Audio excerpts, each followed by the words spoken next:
સુરત શહેરના ખટોદરા વિસ્તારમાં આંગણવાડી કર્મચારીઓએ પોતાની વિવિધ માંગણીઓ સાથે ઉગ્ર વિરોધ નોંધાવ્યો હતો. ખટોદરા રક્તદાન કેન્દ્ર ખાતે મોટી સંખ્યામાં આંગણવાડી બહેનો એકત્ર થઈ સરકાર સામે પોતાના હક્ક માટે અવાજ ઉઠાવ્યો હતો. પ્રદર્શન દરમિયાન બહેનો દ્વારા સૂત્રોચ્ચાર કરી તાત્કાલિક નિરાકરણની માંગ કરવામાં આવી હતી. આંગણવાડી કર્મચારીઓએ જણાવ્યું હતું કે તેઓ લાંબા સમયથી ઓછા વેતન પર સેવા આપી રહ્યા છે, જેના કારણે જીવન નિર્વાહમાં મુશ્કેલીઓ ઊભી થઈ રહી છે. તેમણે સરકાર દ્વારા નક્કી કરવામાં આવેલ લઘુત્તમ વેતન લાગુ કરવાની મુખ્ય માંગણી કરી હતી. સાથે જ આંગણવાડી હેલ્પરને યશોદા માતાનું બિરુદ આપવામાં આવ્યું છે, પરંતુ તે મુજબનો સન્માન અને સુવિધાઓ આપવામાં આવતી નથી, તે બાબતે પણ અસંતોષ વ્યક્ત કર્યો હતો. પ્રદર્શન દરમિયાન કર્મચારીઓએ ચેતવણી આપી હતી કે જો તેમની માંગણીઓ પર તાત્કાલિક કાર્યવાહી નહીં થાય તો આવતીકાલથી 3 દિવસ સુધી કામથી અળગા રહી હડતાળ પર ઉતરશે. તેમજ આ 3 દિવસની હડતાળ બાદ પણ જો કોઈ સકારાત્મક નિરાકરણ નહીં આવે તો તેઓ અનિશ્ચિત મુદત માટે હડતાળ શરૂ કરવાની તૈયારીમાં છે. આ વિરોધને કારણે શહેરમાં આંગણવાડી સેવાઓ પર અસર પડવાની શક્યતા વ્યક્ત કરવામાં આવી રહી છે. હવે સરકાર આ મુદ્દે શું નિર્ણય લે છે તે તરફ સૌની નજર છે. इंडिया टीवी 7 जनता की ताकत ब्यूरो रिपोर्ट सूरत।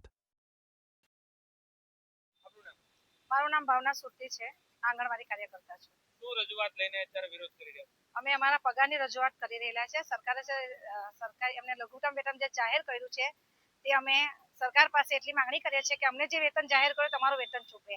અને બીજી વસ્તુ કે આંગણવાડી વર્કર અને હેલ્પરને સરકારે એક બિરુદ આપેલું યશોદા માતાનું, કે તમે વર્કર અને હેલ્પર કૃષ્ણની માતાનું નામ આપ્યું છે કે કૃષ્ણ ભગવાનની માતાનું યશોદા તરીકે અમારી બહેનો કામ કરે છે, પણ સૌથી વધારે શોષણ યશોદા માતાના નામને બદનામ કરીને આંગણવાડી વર્કર લોકોનું નામને ખાલી નામ આપેલું છે અને સૌથી વધારે શોષણ એક યશોદા માતાનું છે આમાં આંગણવાડીમાં. એટલા માટે સરકાર ખાલી નામથી જ નહીં પણ યશોદા માતાનો જે દરજ્જો આપ્યો છે તે પ્રમાણે અમને એટલી ઇજ્જત મળે સરકાર તરફથી. અમે એવી અપેક્ષા રાખીએ છીએ સરકાર પાસે.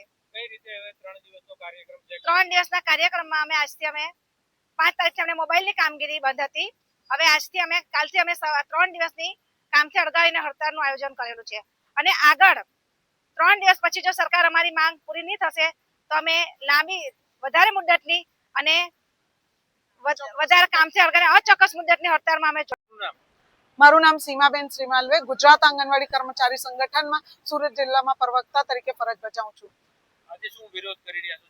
આજે અમે અહીંયા સીએલ રજા રિપોર્ટ રાખીને કામથી 3 દિવસ અળગા રહીએ છીએ, કેમ કે અમારા પગારના વધારો બિલકુલ નહીં થઈ રહ્યો. 2018 થી સેન્ટ્રલ ગવર્મેન્ટથી અને 2022 થી રાજ્ય સરકારથી અમારા 1 રૂપિયાના બી પગારના વધારે નહીં થયું છે. મોંઘવારીના દિવસે દિવસે વધી રહી છે અને પગાર ધોરણ તે જ છે. તો તમે વિચાર કરો, 7-8 વર્ષની દરમિયાન શું શાકભાજીના ભાવ હતા, શું ગેસના બાટલાના ભાવ હતા, શું ભણતરના વિદ્યાર્થીઓના ફીસના ભાવ હતા, અને આજે પગાર તો અમારે એ જ છે અને ભણતરને બધી વસ્તુઓનો ભાવ વધી ગયો છે. તો અમારી આ હેલ્પર બહેનો હોય કે કાર્યકર બહેનો એટલા ઓછા 5,500 અને 10,000 ના પગારમાં કેવી રીતે એનો ઘરનો ભારણ કરે? જેવી રીતે ગુજરાત સરકારની વાતો છે મહિલા સશક્તિકરણની, તો આજે મહિલા સશક્તિકરણની અંદર આ બિચારી બહેનોની કફોડી દશા થઈ રહી છે. કેવી રીતે આ લોકો અમારા આંસુ નહીં દેખાતા અને બહેનોને નહીં સમજતા? તો તમારે રજૂઆત છે સરકારશ્રીને કે અમારી બહેનોને પગારના વધારા કરો, તો અમે તમને ગાતે વાતે અમે બીજી વાર તમને લાવવાની કોશિશ કરીએ, પણ અમારી બહેનોના સાથ સહકાર અને પગાર વધારા કરો. કેમ કે ગુજરાત હાઈકોર્ટ ચુકાદા આપ્યું છે છતાંય બી અમારું કઈ અમલીકરણમાં નહીં આવ્યો. એટલે બહેનો અમે બહુ રોષે છે. 3 દિવસ 18, 19 અને 20 કામથી અળગા રહેવાનો છે.